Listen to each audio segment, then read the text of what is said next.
pattern. If you want news and rumors that appeal, welcome to Unraveling the pattern. If you want news and rumors that appeal, welcome to Unraveling the pattern. If you want news and rumors that appeal, welcome to Unraveling the pattern. If you want news and rumors that appeal, welcome to Unraveling the pattern. If you want news and rumors that appeal, welcome to Unraveling the pattern. If you want news and rumors that appeal, welcome to Unraveling the pattern. If you want news and rumors that appeal, welcome to Unraveling the pattern. If you want news and rumors that appeal, welcome to Unraveling the pattern. Hello, everybody. Sorry about that unfortunate mistake where I had to make a new stream because I'm dumb and bad at YouTube, apparently. But hey, I'm here now. Hope you guys can all hear me and see me. Please tell me as soon as you can hear and see me so that I know I'm doing this right, because I'm no Dusty Will. Hello. Hello. Dana. Hello. Hazel. MJ.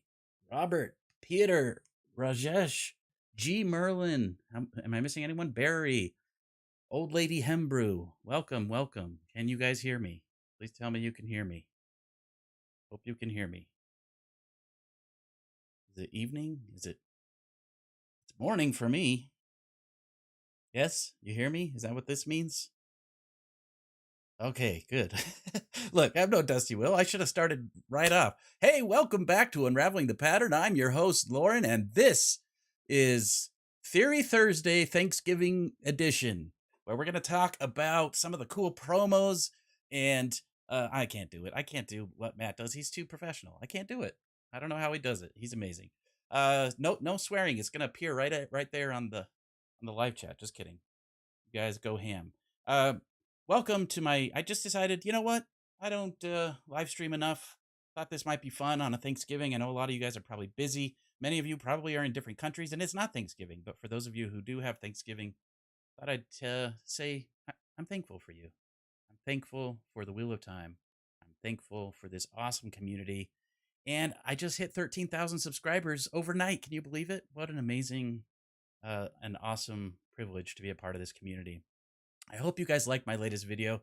I took it in a little bit different direction from what I originally was planning. My plan is to do more of the like breakdown style videos like I did with some of the teasers and stuff, but I just kind of got into this rhythm. I felt like I needed to address the big picture a little bit and talk to people who are concerned that the show isn't the books or whatever. And then it just turned into what it turned into, and it ended up being it ended up being what it was. But I really had a fun time making that video. I hope that it resonated with people. It's getting pretty good reception, and I'm so thankful that you guys stick with me. I love every other content creator, and I don't have anything bad to say about anybody. But I have to be honest, I get a little jealous. I get jealous when I see my friends posting video after video after video, reviewing stuff and doing Easter egg stuff and all this content, and I get overwhelmed, and I'm like, the YouTube algorithm, it doesn't support this once a week thing that I'm trying to do. So anyway, I appreciate your support. Okay, enough about me. Happy Thanksgiving, or regular Thursday, or maybe even Friday. No, I don't think it's Friday yet, right? We'll know soon. It's going to be Friday soon. We got a new episode coming out today. It's Thanksgiving. I don't even know if I'm going to be able to watch it until later, but I hope I get to. Yeah, I'm just excited to be here, you guys. I don't really know. Hello from Brazil. Wow, so many awesome people here. Thanks for joining me. I'm going to try to keep this kind of short. I just wanted to address some of the promo materials that we've seen and just talk about some random theories, and I'm hoping to interact with chat a little bit. Please @ me in the chat so I actually see what you're saying, because otherwise I might miss it. So that being said, hello everyone. Hello. The Gamers Nexus of what? I don't know what that is. I'm gonna have to look into that, but thank you. I hope that's a good thing. I posted on Reddit yesterday saying I'm hoping to be the Alt-Shift-X of Wheel of Time. If you don't know what Alt-Shift-X is, he does these amazing Game of Thrones videos and breakdowns. That's kind of my goal. That's kind of how I started, was wanting to do that. But my emphasis is a little bit more in animation and motion graphics, and not so much in just straight editing. Oh, hey, Alan Bird, thank you for subscribing. So, you know, I take it a little bit different direction visually. Hey, is that Matt? Do I see Matt here? What's up? Let me see if I can get you on the stream, because I don't know if I can, if I'm honest. I'm bad at this. I'm speaking a disembodied voice off the screen. It's totally fine. Let me figure this out. We got this. We can figure this out. I'm also going to change my speakers, so you're talking through my headphones. Nice. I'll just talk from the side. Is it going to work? Can you? I hope you guys can hear it. Go ahead and talk for me, Matt. See if I can hear you at least. Hello, everyone. Welcome back to the Dusty Wheel. I'm your host, the Innkeeper, Nice. and this is our episode of Unraveling the Pattern. Perfect. Sounds good. Oh, hey, look, there you are. We'll see how this goes. You're going to be covering up chat a little bit, but you're here. Hey, thanks for joining me. How's it going? Absolutely. Hey, it's a little Thanksgiving discussion here about the Wheel of Time. Why not? Right? Yeah, I literally asked you like 5 minutes ago to join, so I really appreciate you jumping out. I didn't actually think you'd take me up on it, but I appreciate it. Sure. No, look, it's what else was I doing other than thinking about the Wheel of Time? Exactly. I know, it's like I'm supposed to be thinking about turkey or something. I don't know. By the way, shout out to, I hope I'm saying your name right, 9Ls. He sent me this cool thing. He I don't know if you can see this very well, but it says Unraveling the Pattern on it, and it came with this little remote, and I can turn it on, and it like does, I don't know if you can see that very well, because my lights are all on, but it does like different lights and colors. Really cool. And then he gave me an extra piece. I totally don't see you in my. I don't see you. Oh, other than I know you watch can't this. see me. I'm sorry. I'll have to see it on the chat. Look, By the way, I like I'm that no Dana said Dusty it's Will. Matt's morning voice. Yes. Yes. Taylor always tells me I need to like lean up and talk louder, so you're gonna hear like the more hello everyone. That's good. That's good. That's really cool. I do see it now. That's really cool. Yeah, it like flashes and has lights. I turn it on and turn off all my lights when I'm working. The ambience. It's really cool. So thank you, 9Ls, for that. What a cool gift. He 3D printed it himself and then sent it all the way from like Norway, which, wow. Holy cow, that's really cool. Anyway, and also look, I gotta show you guys this. It came in the mail. You're not gonna see this, Matt, but the giant poster that they gave me for the premiere cost me a bunch of money to send it to myself from the Denver premiere. It just came in the mail, so I got that. Really cool. I still gotta set that up somewhere. But anyway, all right, that's not what we're here for. Yeah, you'll see it in the delay. Okay, I hope I'm not missing any chat stuff. I'm bad at this this stuff. But what I wanted to do real quick is just I want to watch the promo video for the next episode, talk about some ideas and some quick thoughts and theories, and then they recently released a Daniel Henney VIP video. I don't know if you've seen that yet.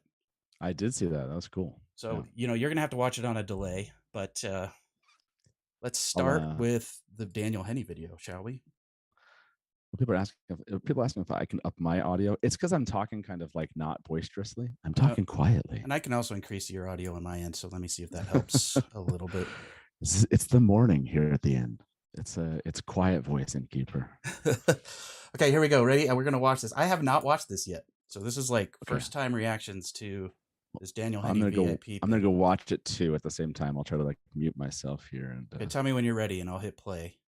Okay, sounds good. I will get over here shortly. Okay, there we go. I'm ready. Let's do it. Ready, set, go. We are on the back lot here at Jordan Studios. I've never seen anything like this. It's amazing. It's not lost on any of us how much people love these characters. It was such a massive undertaking. This character who was just beloved by so many people. As an Asian actor, I never thought I'd have a chance to do something like this in my life.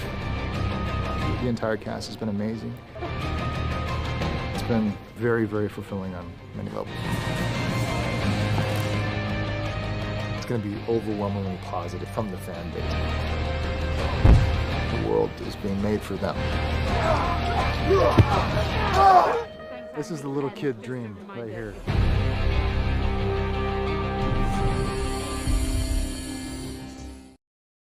We are. Nice.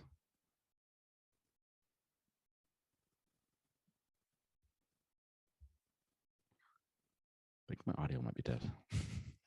No, it's my audio was off because I'm a total Okay. professional. I was gonna say just pretend you're looking into my beautiful eyes, Matt, as we talk here. I can know. see you, but you can't see me. I know, it's really tough to like not see what's going on there. Well, what did you think of that clip? That was pretty cool. What was cool was that dude flying through the air at the very end.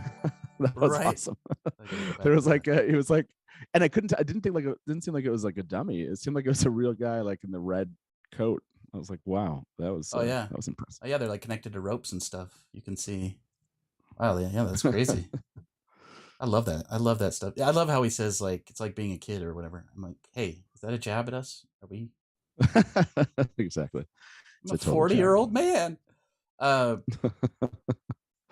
So good though. I love. think You know what I love we should- seeing is the banter between people behind the scenes, like seeing all of them have a good time Yeah. on set. They seem to Yeah, get that's- along that's- so well. I like these behind the scenes things. It kind of gives me that feel of just being part of it. Yeah, look at that. Yeah, being part of the. Sorry, I'm like reacting to stuff I see on your screen like 20 seconds later. Wow. But it's seeing their camaraderie, if you will, their excitement. So it's pretty cool. Right. Is it what is the name of the director for the latest 2 episodes? Andrew Yang, is that right? Is that not even at all Ooh, right? Or Yip or something? don't. Yeah. Gosh. Now you're putting me on the spot, I don't shouldn't be know. guessing, right? Wheel Yeah, of exactly. He Time. does like guessing. It's like George, directors. you know. Steve. I should have guessed It's Steve. Steve. That's what it is. Yeah. Wayne Yip. I was way off. Wayne Yip. I need to- think that's him right here in the video. Yeah. Wayne Yip. Yeah, for sure. And look, they're in Yeah. they're in that cool set that we've seen with the pillar that's going to get busted. Oh, well, how many hours are we away? We're like 7 hours away from the next episode. Yeah, it's crazy, right? I'm going to be eating with Like- family. I don't think I'm going to be able to watch it tonight. We'll see. I might just stay I know up. that's why I moved my live after show to Friday. Everyone was like, "Yeah, let's do it Friday because of Thanksgiving and family and stuff like that." So Yeah, exactly. yeah, so I'll be just sitting there tonight, coming up with theories. Like everyone needs to be theorizing. I will be disappointed if people aren't bringing theories to the table tomorrow. Yes, exactly. Yeah, everyone needs to like write my script for me, please, tonight. Just Exactly. at me on Twitter. Check out Totally. these scenes of. I know you're not able to see this live, but you've got Lan and Steppen doing some like choreographed, in sync fighting, which I thought was kind of cool. Yeah, it's awesome. By the way, I think we think this is cool, but you wanted to talk theories, right? This morning, Let's do it. I want to hear everyone's theories about Aviendha. Oh yeah. So he said he's bringing Aviendha in, right? She's already been cast, right? So yeah, we didn't talk about this last night. I want to hear like, what does that mean? Like, how are we going to run into Aviendha? Like, what's the mechanism? Are we going to see like the book way, or are we going to see some other version? Now we gotta be thinking about kind of if this makes sense. Look at the way they've done this so far. They're taking things from the books and giving us a version often of a scene, but maybe not the exact same scene. So Right. How are we going to meet Aviendha? Yeah, I love that someone pointed out to me in comments somewhere, or maybe I saw it on Twitter. The Aiel are already out looking, right? Because one's been captured in Breen Spring, right? So Oh, that's a good way to say it. Yeah, potentially sure. you could already see Aiel here and there. I like the idea that we'll see little tiny Aiel cameos or hints of the Aiel behind the scenes in some way. Frankly, I was shocked that they had that Aiel in the cage, especially as early as they did. But I loved it. I love that little world building bit. So it's possible that they, not even Egwene may be out and about, and they may just run into her. Kind of like how isn't she introduced in the third book originally? Yeah, I think it's the third book. So, I mean, that's the question. Are they going to? Yeah, this is the whole discussion, right? Like the last episode is called The Eye of the World, right? For season 1. So like how much are we getting in season 2? And if we're getting Aviendha, are we really getting Dragon Reborn in those scenes? Are we really going to Stone of Tyr? Like, Right. or are we just getting a version of that, but actually, not the Stone of Tyr, but they still do run into them in some form or fashion. So yeah, Right. but I By the think way, you're right. I should have said spoiler warning, everybody. We're talking spoilers, full spoilers. This is not Oh, yeah. for only show viewers. We're going to talk. Sorry. No, that's okay. It was on my list. I literally had it at the top of my list, and then I didn't look at my list.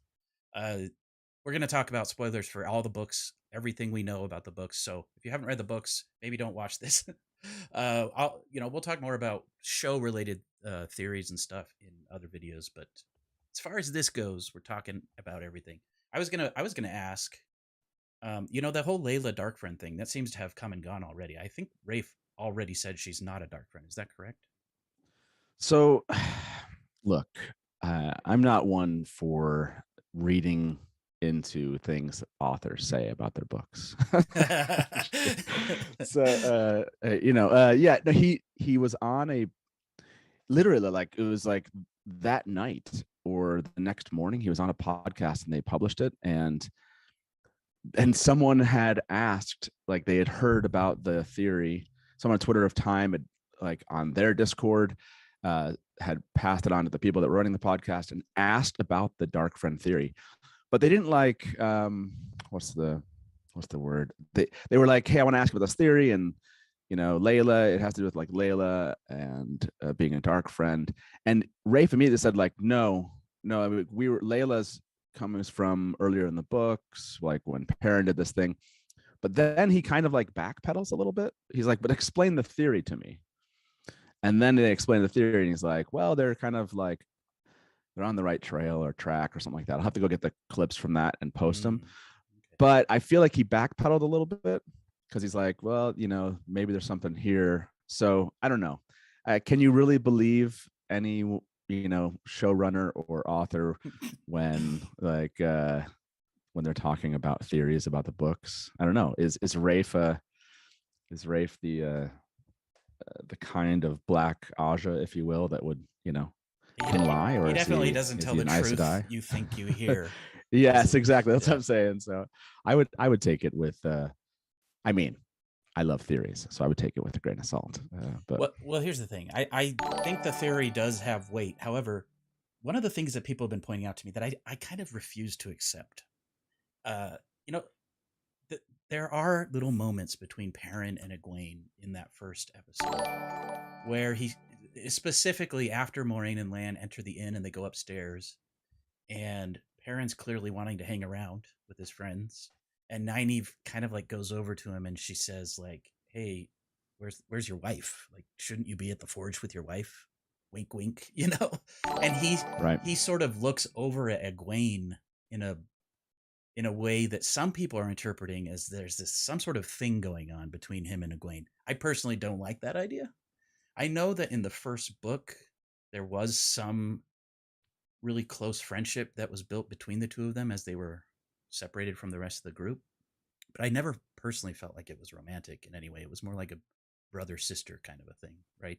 But anyway, people are saying, yeah, there may be something to this, that maybe Laila didn't go to Egwene's ceremony because she's jealous because Perrin and Laila were kind of put into this relationship together, and that wasn't necessarily 100% that they wanted to be married, and she's jealous of Egwene because Perrin has feelings for Egwene, and and then they mentioned the scars on her arms and Egwene's arms. I'm not really sure what that's about, but anyway, I've talked enough. What do you think?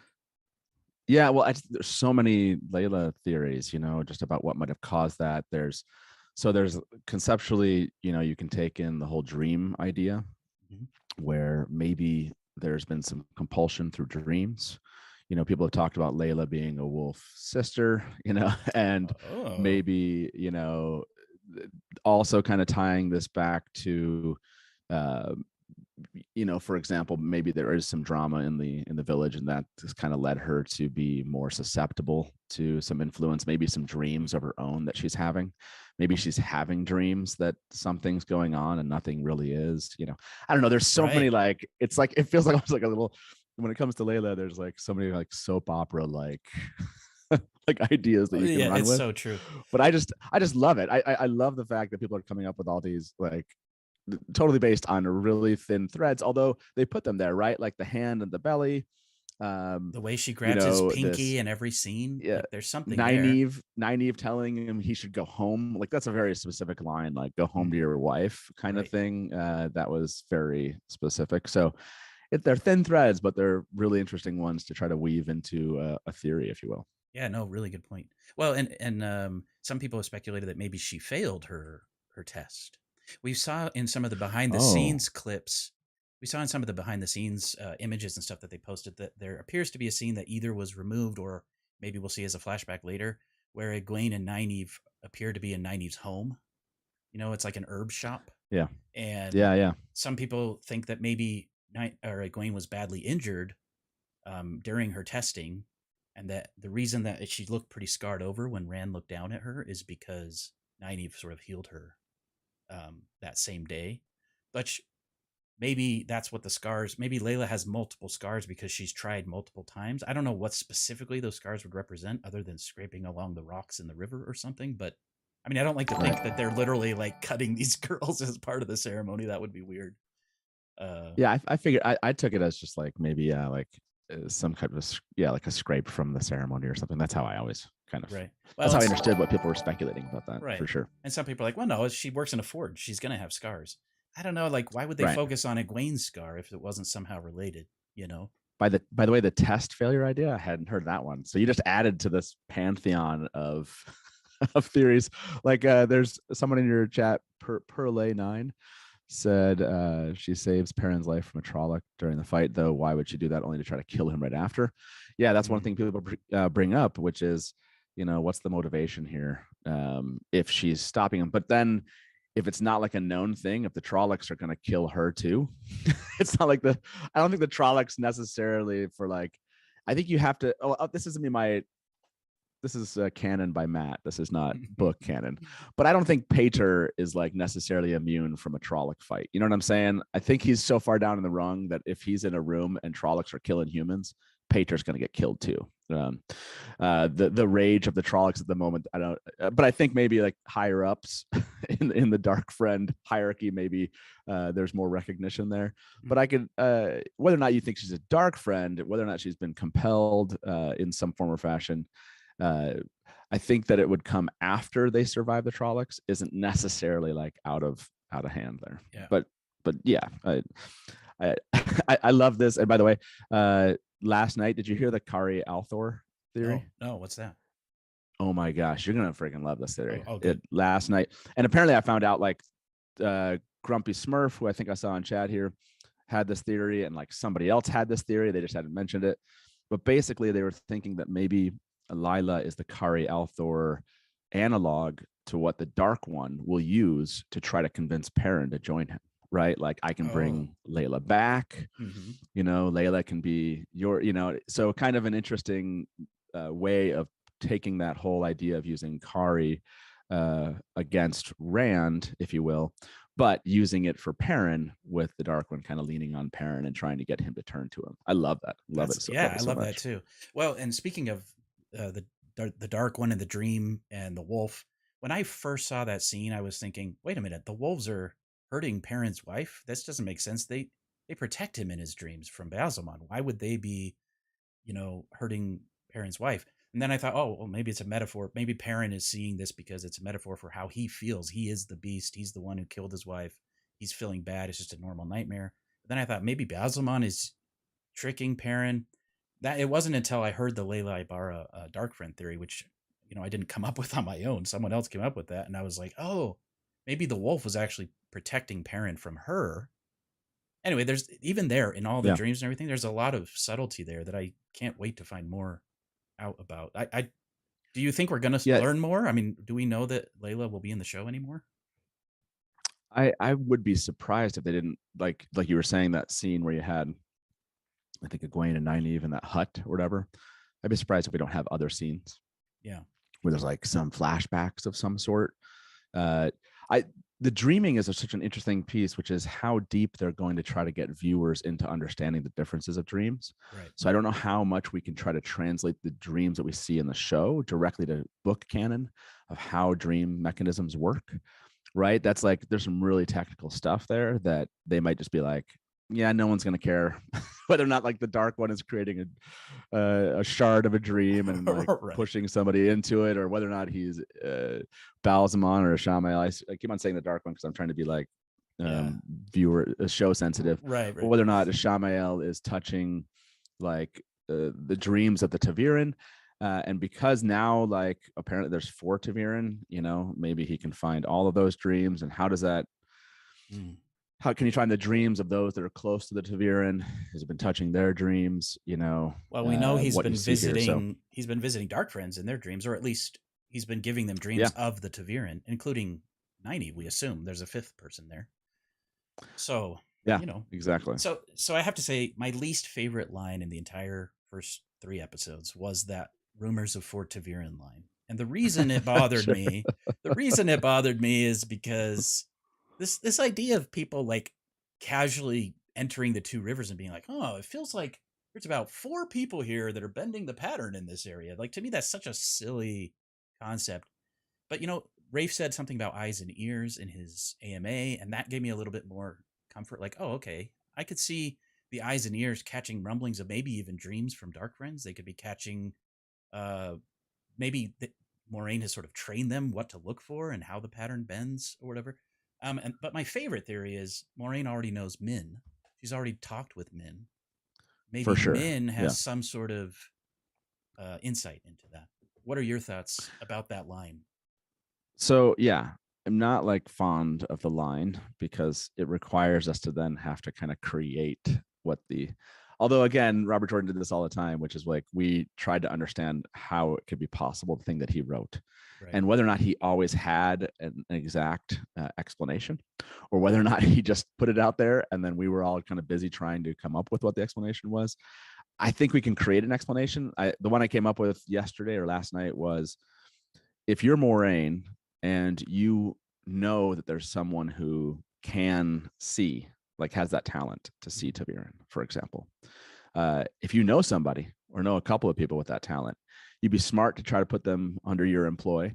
And then you'd be smart to send them around to all the places in the world where you've heard stories about people being born at a certain time or whatever it is. And then you'd want to hear back about whether or not somebody, you know, saw something, right? Whether or not they detected something. So that's one way you could explain it. I don't know how you could really explain it through dreams. You probably could. It's a tough thing to explain if you don't have somebody who sees something. It's kind of lucky to get. It's a lucky thing to not see, but happen to say. Like 4 is a very specific number. I think that's partially what bothered me. If they had just tweaked the line a little bit to be like, you know, it feels like there's a Taviran nearby, or there are signs of Taviran in the western part of Andor or something like that. I think that could have gone better, but it felt more like a little, hey, new fans of the show, there are 4 important people to pay attention to. Wink, sure. Wink. You like, know? Yeah, like if you know, rumors of Taviran. Yeah, exactly. 4 is a very specific number. Right. Well, and people, of course, are gonna be like, "What's Taviran?" They're gonna go search online and then immediately get spoiled about everything. I don't know. We'll see. You could put this. People are saying this. You could peg this to Fain in some form or fashion. In other words, you could grab something outside of like rumors that have funneled down through the Dark Friend organization into. Uh-oh. You just cut out. How the Dark One being aware of it. You know what I mean? Yeah, so. You kind of cut out there. I don't know if that was on mine. Oh, but say that thing about Pat and Fain again, if you could. Oh yeah, hold on a second. Let me switch network. Can you hear me now? Yeah, I hear you. I was going to say real quick, related to Pat and Fain. You know, he's supposed to be, well, I don't know if he's going to be this way in the show, but in the books, he's a little bit at first like a Gollum character, where he is sort of tortured by the dark side, and they do things to him that give him this weird connection with the Taviran and things. I kind of do like the idea that, you know, that moment in the movie, at least, when Gollum says Shire, Baggins. Maybe that has sort of gotten out, and maybe there is some rumor that there's something going on in the Two Rivers that they're for Taviran. I don't know. I'm trying to make it work. Well, no, because like the dark one, you could. I keep on saying the dark one. I mean, you can go down this route of the dark one and Shamael and some. In other words, like that maybe she found out immediately. Like I don't know how close they were, but maybe this is a rumor that's passed down, and the dark one's forces were already on their way. Right. When she found out, right? Like you could not take, you don't have to take this as like she's known for a couple months or something. You could take this like we just found out. That's where we're going now. And so yeah, that's true. I'd like Brando said in chat that there's he likes the theory that the rumor started at the Dusty Wheel in Camelin. I like that theory too. That's great. Well, and there are also theories that in the show, Bazamon is intentionally shepherding them or pushing them to an end meeting at the Eye. And so there's this possibility that he is even the one that started these rumors that Moiraine is chasing. I mean, it's possible, I suppose. Anyway, enough of that. That theory, that line to me was just like, okay, I guess. It's, you have to remember some of these are going to be like so on the nose, and to me, for viewers, book fans are. Some of these lines are going to be like, why be so blatant about X or something? But that's part of this experience. It's going to be a little bit different. They don't have 800 pages of, inner dialogue and stuff like that to explain. Right. Exactly. All right, let's watch. I'm going to watch this promo teaser, the Logain next episode promo thing. You've seen that, right? I've seen it, but only once. I've only watched it once. So this is going to kind of be a reaction / let's talk about it. I'm assuming you talked about this last night on your live stream. Yeah, we did. I was at my family's house and couldn't watch, but all right, let's watch this real quick. This one we broke down for like an hour. Oh, okay. Well, then you could just tell me the cliff notes. But let's no, go for it. Go for it. The Dark One corrupted the One Power, so men couldn't use it without going mad. I want to meet this false dragon. I don't trust these people. I see you. We protect from people who would misuse the One Power. That woman's a snake. There's a White Tower full of women like her. My wards. It's just another sign. The end of this age is here.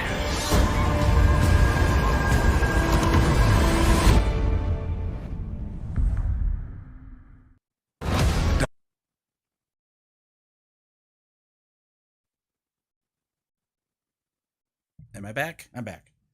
Holy cow. You're back. Holy cow. Okay, hold on. There was a shot in there I did not notice before. There's a couple shots. Is that another dream? Is that freaking Perrin chopping up Laila with an axe?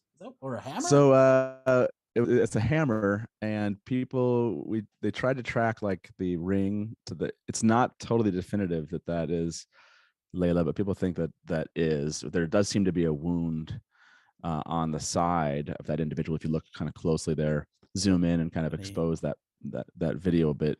Okay, here. Right before the hammer comes down. Attempt to. Oh no, that's a bad idea. I'm gonna attempt to import this video into my editing software while we're sitting here, so it's probably gonna break something. People are saying there's a new promo on Twitter, by the way, but it's about like Whitecloaks, I think. What? Okay, we'll get to that for sure. Let me see if I can pull this video in here, and we'll try to analyze this a little bit better, frame by frame. Unfortunately, I've been called up to breakfast. Oh, my friend. No worries. I apologize. This is about as much as I can take you down this road. There's another shot too, obviously, of you got to talk about the shot of Matt and his face. You got to go back to that. Yes, one. Definitely with the with the Mashadar sort of infection in him. I love that. I think absolutely visually speaking makes a lot of sense. Okay, well, thank you. Happy Thanksgiving, my friend, and thank you for jumping on. Absolutely. Sorry, how exciting longer, is this? But, we're gonna have another episode. Right? We have rumors to create, theories to argue about, and at least another 6 weeks of this before we have an entire, however long, to break down each one of these episodes second by second, and find out what we missed. Yes, so happy Thanksgiving to your whole audience here. Thank you all. It's been awesome. And tomorrow, if people want to come out, we'll be doing the after show right around I want to say probably 2 or 3 p.m. Eastern. We want to make it so our I know I have a lot of fans over in on the other side of the pond, if you will, that really wanted to be able to participate, and we kind of always start really late for them. So midday great. tomorrow, I'll see everybody, and can't wait to break down episode 4. Good luck, everyone, tonight. Thank you so much. We'll see you. Thanks, man. Yeah, we'll see you. Bye-bye. Hey, that was awesome. Okay, there's so much to talk about, but you guys, isn't Matt the best? He's so good at watching chat. I am so bad at it. I've been missing literally everyone's comments. So thank you guys for being here. I'm not going to take too much more of your time. It is a holiday, and I have family stuff planned. But let's just let's rewatch this one more time, shall we? The Dark One corrupted the One Power, so men couldn't use it without going mad. I want to meet this false dragon. I don't trust these people. I see you. We protect from people who would misuse the One Power. That woman's a snake. There's a White Tower full of women like her. By wards. It's just another sign. The end of this age is here.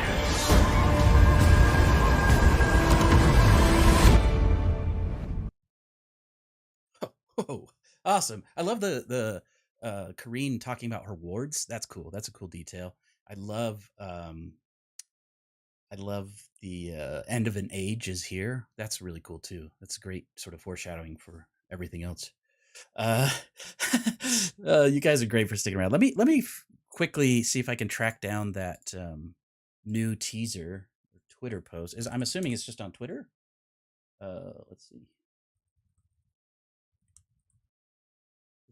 This is how we do it around here. We just kind of do the best. Oh, Whitecloaks. Okay, interesting. Well, this is probably going to look not the best on Twitter here, but let me just play this. What is a Whitecloak? A Whitecloak is a member of an organization called the Children of the Light. They are dedicated to finding and eliminating dark friends by any means necessary. Despite seemingly having similar goals, they are at odds with the Aes Sedai.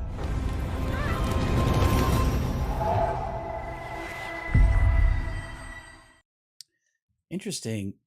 So I don't think we got any new footage there. That felt like that was all footage from episodes we've already seen. I love how involved Marcus is with like the fact that he did the Dusty Will panel thing recently, and I just love this stuff. Okay, not a lot really to talk about with the Whitecloaks, but awesome clip. Let's just talk about a few more theories, and then I'll let you guys go. Thank you again for being here. You're all the best. We've talked a lot about how do the Whitecloaks capture and kill the Aes Sedai. You know, I don't think it's as simple as just cutting off her hands. Maybe cutting off her hands prevents her from being able to channel. Maybe that's the direction they're taking it. I'm curious what you guys think about that. I don't personally love that idea that that's the only way that they are able to disable her. They still have to figure out a way to capture her. They still have to figure out a way to get her to the point where they can chop off her hands. They still have to potentially, my favorite theory is that they're using some sort of fork root tea, or that they're sabotaging her in some way, knocking her out, and then dragging her into a steading to perform this kind of disgusting ritual. It felt to me like they might have been in a steading. It was quite green and nice, but what do you guys think? You don't like the idea? Brandon alluded to fork root, which is my own theory too. Oh, interesting. Yeah. Yeah, to me, it has to be steading. I don't know. I can't think of a better idea. This idea that Aes Sedai would be disabled by chopping off their hands, I guess I'm okay with that. I mean, it seems like when your life is on the line, you manage even without using your hands. So maybe she's still affected by the tea, or maybe, like we said, she's in a steading. But anyway, another theory. This is something that's very minor, but in the second episode, Matt, when he's drawn out to find the dagger, there is a clear shadow that he sees that sort of leads him to the dagger. So my question is that shadow Mordeth? Or is that shadow Bazilmon? Or is it a trick of the light? Like, what's going on there? I'm not smart enough to do... Thank you, Celtic, for saying that. Happy Turkey Day, everyone.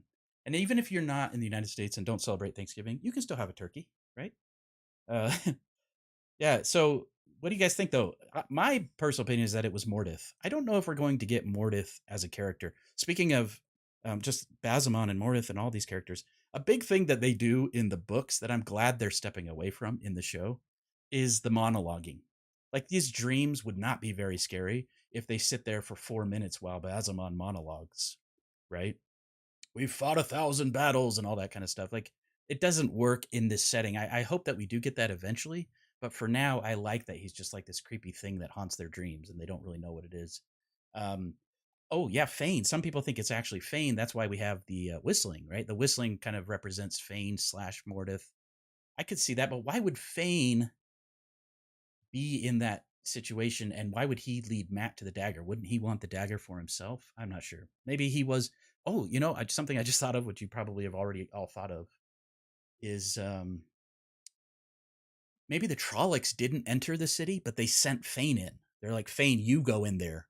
And so maybe Fain was the one who was kind of snooping around, sneaking around. Maybe he was infected by Mordeth, but it was Matt who got the dagger first. Tim Cotton says it's Fain, the same whistling tune you hear when he's riding into Emond's Field. You hear just before the shadow. Yeah, it's definitely possible. I mean, I love the Fain / Mordeth connection. I mean, it could also be the fade. That whistling, to be fair, starts with the fade. Then we have Pat and Fain whistling it, and then we see the shadow in Shadow Logoth. That could be that. I think that the whistle is more just in general going to be associated with Fain / Mordeth. That's kind of my thinking. Fain is following Rand. Yeah. Fain only wants the dagger after he merges with Mordeth. That's true. This is another thing that we don't know how many flashbacks we're going to have.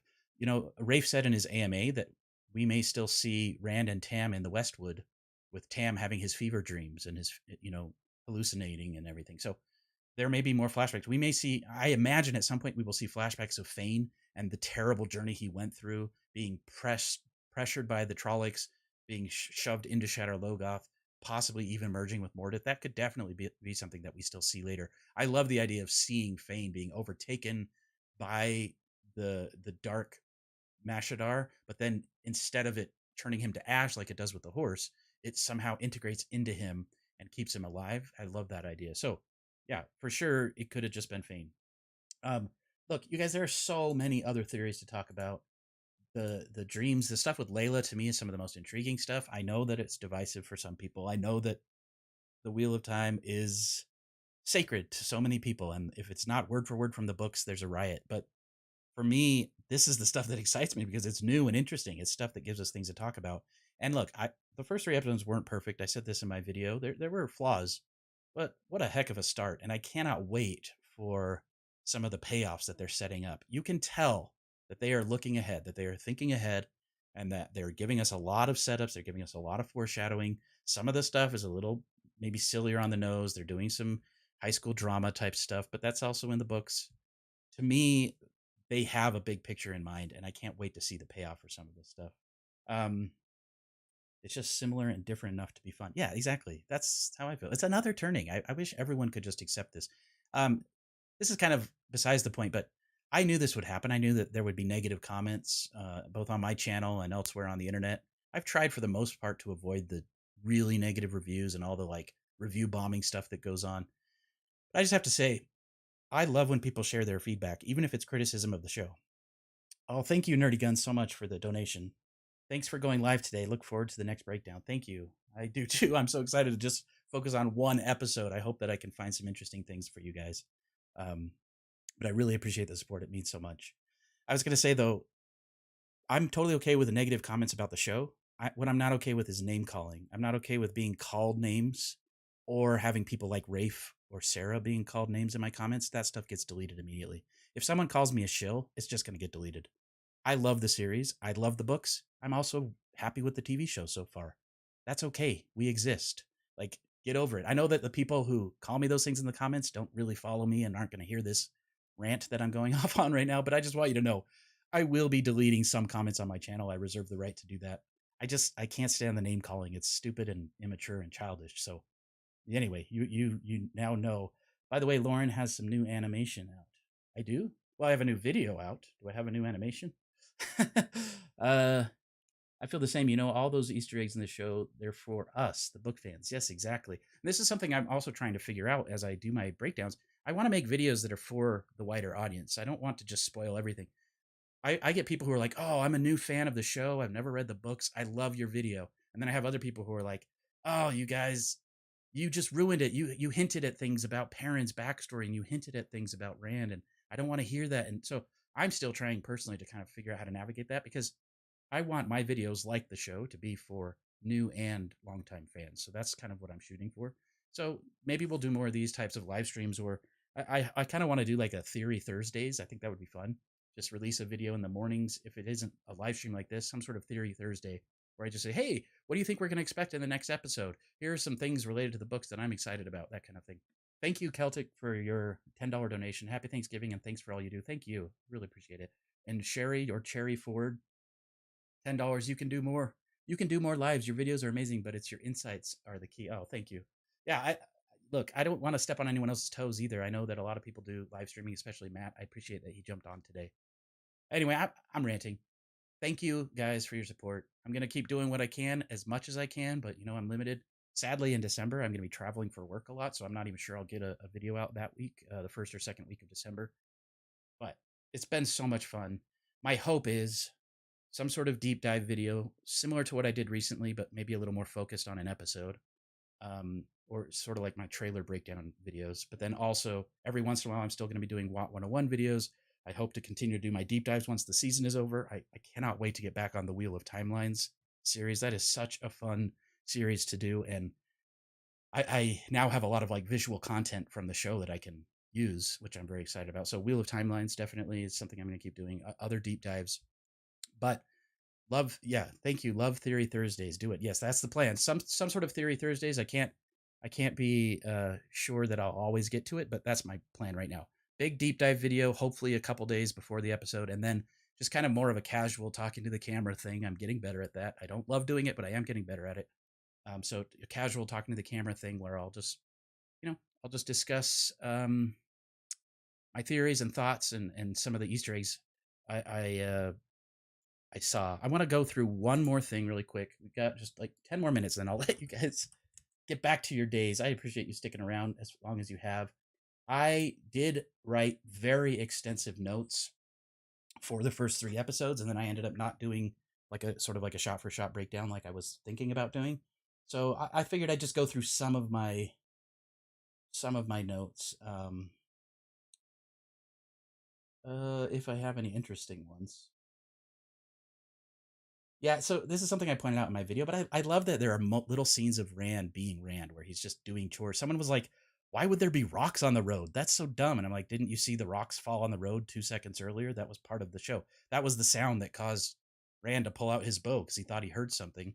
The rocks fell on the road, so he was just moving the rocks off the road. He was just being dutiful. I love that little detail about Rand. Hey, I hope I'm saying your name right, Amelie. Thank you so much for your $5 donation. Happy Thanksgiving. Thank you. And I know you're a supporter on Patreon as well, so I thank you so much for that. My notes. So there was a rumor that the way Matt was going to get the bracelet in the first episode was originally a lot more sinister than how they showed it. I'm glad they went away from it. I've only heard this secondhand. I have no idea if this is true, but supposedly in the first version of the script that was leaked or something, supposedly Matt was going to basically be having sex with Dana, and then he was going to steal the bracelet, which I'm so glad they got rid of that. I still get the impression that he probably did do something like that, but I just, the idea of seeing a main character who's supposed to be a good guy manipulating a woman in that way and then stealing from her, I'm really glad if that was actually in the script, which again, that's just a rumor. I don't know. Glad they took that out because oof, that's not a great way to introduce a character. I have a coworker who's never read the books.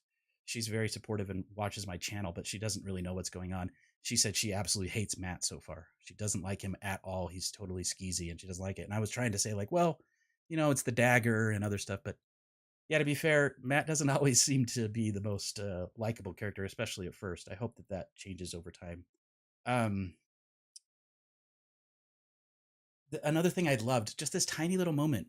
Bran Alvear, to me, I thought Bran was just going to be in the background the entire time. That little moment when Bran was worried for his daughter, and when Egwene shows up to the inn after her ceremony, and he says that he was worried, and they embrace. I love that little tender moment. As quick or as fast as that first episode was, they did manage to pack in a lot of really cool little moments like that. Frederick Young Halverson. Love your videos and enthusiasm for the books and show. Thank you. Thank you so much. I'm so excited, you guys. It's here. It's really here. We're gonna be halfway through the first season after today, which I don't know how I feel about that, but still, that's exciting. It's happening. Thank you. Another note. I talked about this before in other places, but that Wine Spring Inn clip, I was really hoping that all those continuity errors that I found, I was really hoping that all of that stuff was just for the promo clip. But unfortunately, that whole scene was shot for shot exactly the same as the promo clip. And that disappointed me because that scene clearly had a lot of continuity errors. But, I knew that this wasn't going to be that big of a deal in the grand scheme. When you're watching an episode front to back, you don't pay attention nearly as much to these types of details. It was really kind of a non-issue. But I know that some people were kind of unhappy about that Wine Spring Inn promo clip originally because it felt sort of disjointed. And I feel like it fits very well within the context of the whole show. And also, supposedly, there were a lot of reshoots and other things that happened. I'm guessing some of the extras weren't there for some of the reshoots. Some of the people were sitting in different places. It seems to me like they were going to expand Sen Bui's role quite a bit more. And now we're not even entirely sure if that guy who died in the first episode is Sen Bui. He might just be that grumpy old man that, as he's listed on IMDb. We may see Sen Bui in a future episode if we ever return to the Two Rivers, which I hope we do. Yeah. Glenn says, heck, I hated both Matt and Nynaeve when I first started reading the book. Now they are my favorite characters. I feel the same way. And a lot of that has to do, in my opinion, with how young you were when you started reading. I mean, to be fair, Matt isn't that likable at the start for just about anybody. He becomes likable over time. But with Nynaeve's character, I now love her from the start. When I was a teenager reading these books, I didn't care for her very much. I thought she was annoying. There's some continuity errors in the Red Sister scene too. Yeah, there are actually quite a few. I've noticed quite a few continuity errors. I may pick those up more clearly in my episodic breakdowns. I don't know. It's not really my goal to be super critical. I do want to have like an open mind. I want to try to be objective, but I'm trying to enjoy this content as it exists. Somebody said, what do you think of classic male-dominated tropes like Perrin giving his cloak to Egwene? I had really hoped... Oh, I missed it. Scrolled away. Where was that comment? I had really hoped we would not see such stupid stuff in the show. Otherwise, I love it. Interesting. I guess that stuff doesn't bother me. Maybe I'm a little bit too male. I still open the door for my wife and sometimes offer my jacket. Is that a problem? I mean, I understand that these characters do care, but this also could be a little hint that there's more to the Perrin and Egwene relationship, So it's a possibility. That to me, that didn't bother me. I did notice that little detail. I thought it was nice. I thought it was nice that he noticed she was cold. He handed her his jacket.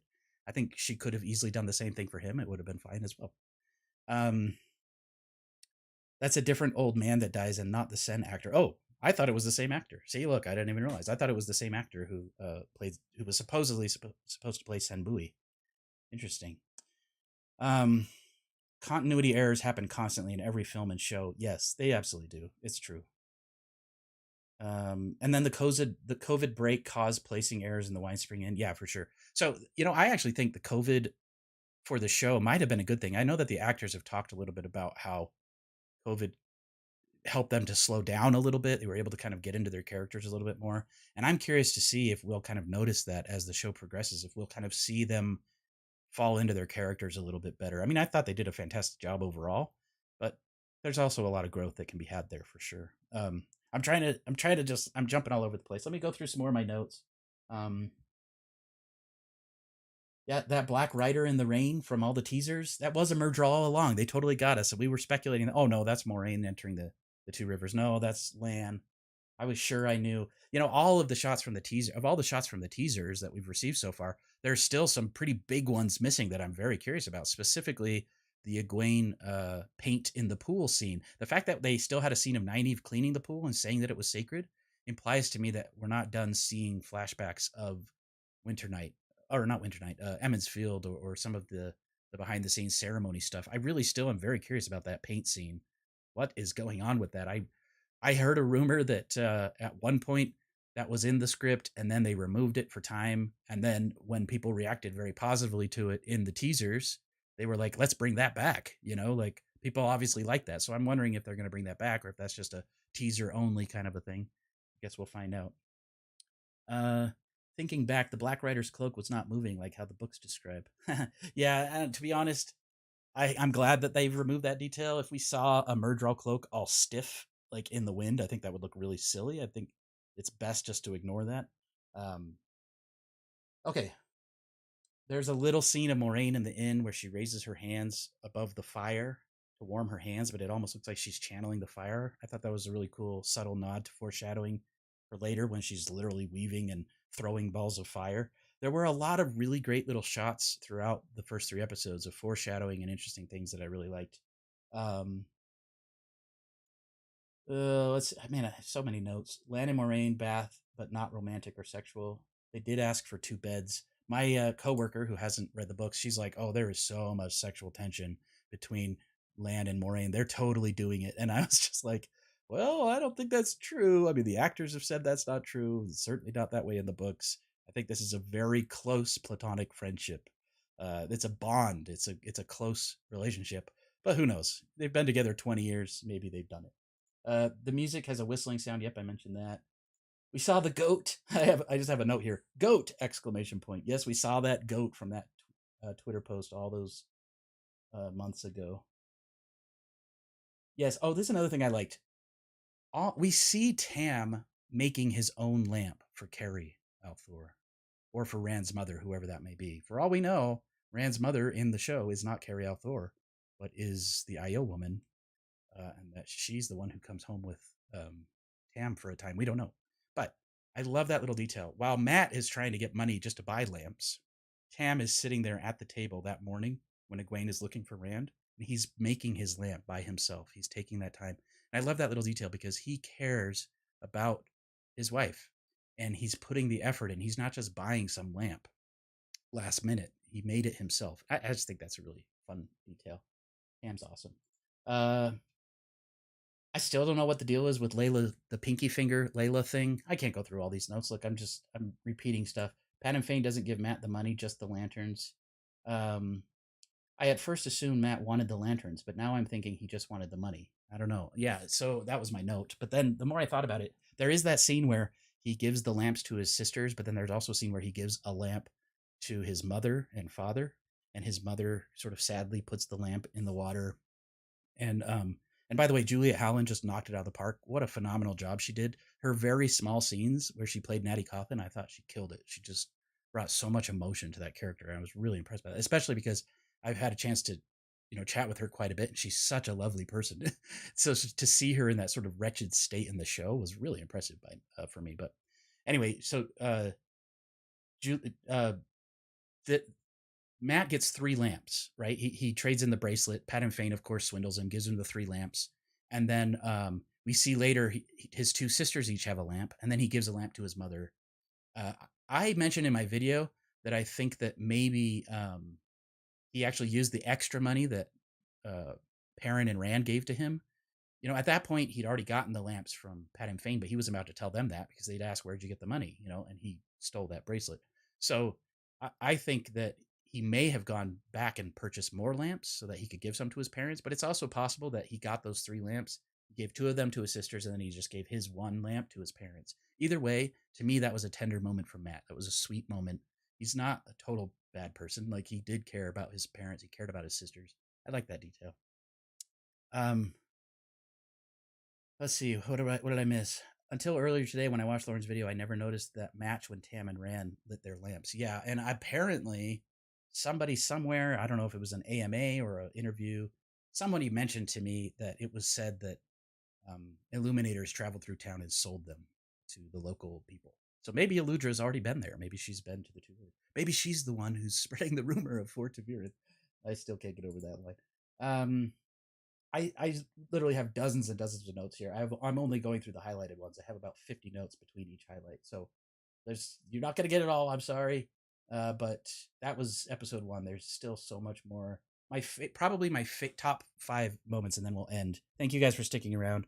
We're almost to an hour of a stream. How nice of you guys to stick around. I thank you all for your donations. Happy Thanksgiving. I'm just thankful for all of you. I'm thankful for this community. I'm thankful for the Wheel of Time.